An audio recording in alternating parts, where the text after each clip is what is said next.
అందరికీ నమస్కారం. నా పేరు doctor Kothireddy Mallareddy, associate professor. ఈ వీడియోలో మనం మే డే అంతర్జాతీయ కార్మిక దినోత్సవం, అంతర్జాతీయ కార్మిక సంఘీభావ దినోత్సవం, ఇంటర్నేషనల్ లేబర్ డే అనేది ఇది ఎందుకు జరుపుకుంటారు, ఎలా జరుపుకుంటారు, ఇది ఎలా వచ్చింది అనేటువంటి విషయాన్ని ఈ వీడియోలో మనం తెలుసుకుందాం.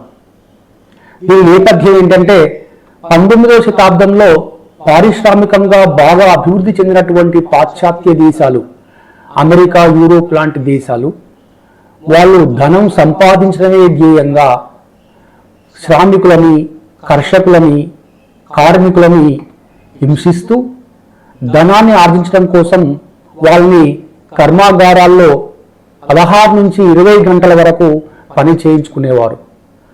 వాళ్ళ యొక్క ఆరోగ్యాన్ని, వాళ్ళ యొక్క చదువుల్ని, వాళ్ళ కుటుంబాల్ని, వాళ్ళ ఆర్థిక పరిస్థితుల్ని కూడా లెక్క చేయకుండా ఈ అధిక పని గంటలు పని చేయించుకుంటూ వాళ్ళని బానిసలుగా హింసించేటువంటి వారు.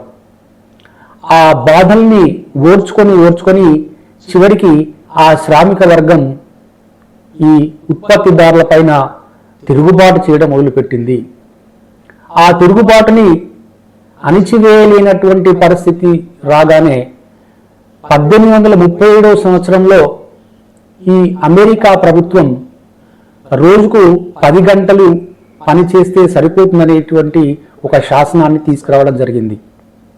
ఆ తర్వాత ఆందోళన ఇంకా ఎక్కువ కావడం, ఆ ఆందోళనని అదుపు చేయలేనటువంటి పరిస్థితిలో 1886 మే 1న అమెరికాలోని చికాగో నగరంలో కార్మికుల పైన పోలీసుల యొక్క దాడి జరగడం జరిగింది. ఈ సంఘర్షణని, కార్మికుల యొక్క ఆందోళనని చెదరగొట్టడం కోసం పోలీసులు విచక్షణారహితంగా వారిపై కాల్పులు జరిపారు. ఈ కాల్పుల్లో అక్కడున్నటువంటి ప్రాంతమంతా రక్తసిక్తం కావడం, అక్కడున్నటువంటి చాలా మంది కార్మికులు అందులో చనిపోయారు.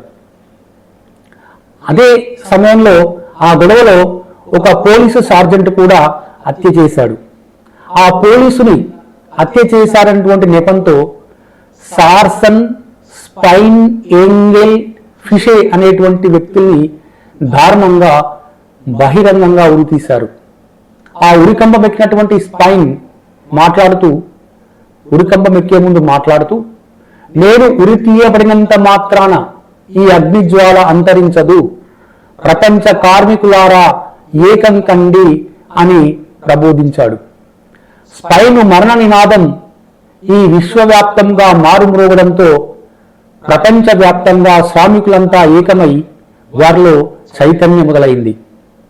ఈ చికాగోలో జరిగినటువంటి అమరవీరుల సంస్మరణ దినాన్నే మే 1వ తారీఖున జరిగింది కాబట్టి దాన్నే మే డేగా, కార్మిక సంఘీభావ దినోత్సవంగా, ఆనాడు జరిగినటువంటి ఈ సంఘటన ద్వారా ప్రపంచవ్యాప్తంగా కార్మికులు 8 గంటల పని దినం చేస్తే సరిపోతుందనేటువంటి ఒక చట్టబద్ధమైనటువంటి శాసనము రావడంతో ఈ దినాన్ని మే డేగా ఈ ప్రపంచం ఈనాడు జరుపుకుంటుంది.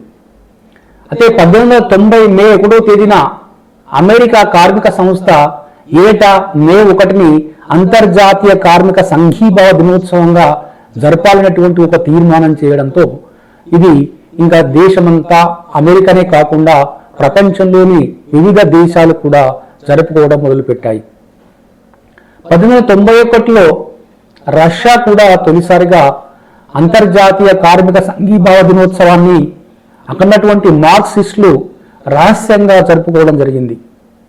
ప్రపంచవ్యాప్తంగా కార్మిక వర్గాల కోసం చేసినటువంటి ఈ పోరాటానికి గుర్తుగా వారిని స్మరించుకుంటూ మనం, అంటే ప్రపంచవ్యాప్తంగా ఉన్నటువంటి కార్మికులంతా కూడా మే డేని, మే 1వ తారీఖుని అంతర్జాతీయ కార్మిక దినోత్సవంగా జరుపుకుంటూ ఉన్నారు.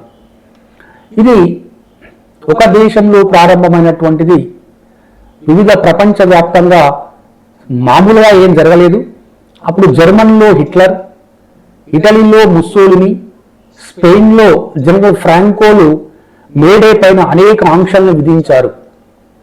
ఆ విధంగా రెండవ ప్రపంచ యుద్ధంలో ఆంక్షలు విధించబడ్డాయి. తర్వాత రెండవ ప్రపంచ యుద్ధం తర్వాత యూరోపియన్ దేశాల్లో మేడేని సెలవు దినంగా పాటించడం మొదలుపెట్టారు. అనంతరం ఈ మేడే రోజున వివిధ దేశాల్లో ఉన్నటువంటి ప్రభుత్వాలు సంక్షేమ పథకాలు అమలు చేయడం మొదలుపెట్టాయి. అంతేకాకుండా ఆ మేడే రోజున ప్రపంచ కార్మికులంతా కూడా స్ఫూర్తి దినంగా పాటిస్తూ వారికి కావలసినటువంటి అవసరాలను సాధించడం కోసం వాళ్ళు ఆందోళన చేయడం, సమ్మెలు చేయడం ఆనాడు సాధారణం అయిపోయింది. దానికి ప్రతిగా కార్మికులకు సంఘీభావంగా ఎంతో మంది కవులు తమ కావ్యాల్లో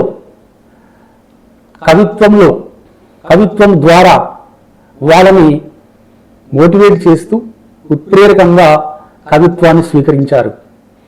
అలా స్వీకరించినటువంటి అంటే కార్మికుల కోసం కవిత్వాన్ని రాసినటువంటి కవులలో ముఖ్యంగా మన తెలుగు కవులలో శ్రీశ్రీ ముఖ్యమైనటువంటి వాడు. కార్మిక లోకపు కళ్యాణానికి, శ్రామిక లోకపు సౌభాగ్యానికి సమర్చనంగా శ్రీశ్రీ రాసినటువంటి తన కవిత్వం తర్వాతి కవులకు ఎంతో ఆదర్శమైంది. ఎంతో మంది కవులు, రచయితలు ఈయనను ఆదర్శంగా తీసుకున్నారు.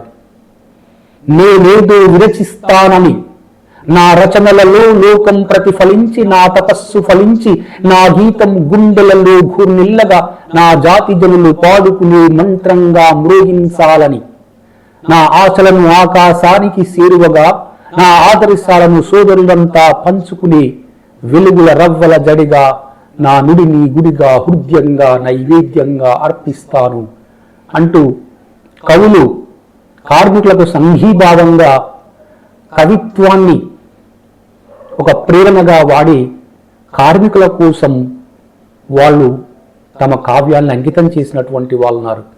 ఈ విధంగా ప్రపంచ కార్మికులారా ఏకం కండి అన్న పిలుపుతో శ్రమజీవులందరూ ఒక్కతాటి మీద నడిచారు.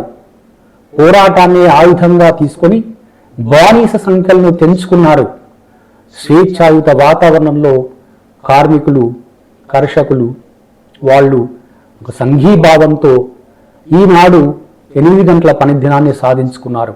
ఎన్ని సాధించుకున్నా ఇప్పటికి కూడా అసంఘటిత కార్మికులు ఎంతో మంది ప్రపంచవ్యాప్తంగా ఇంకా అనేక బాధలు అనుభవిస్తూనే ఉన్నారు.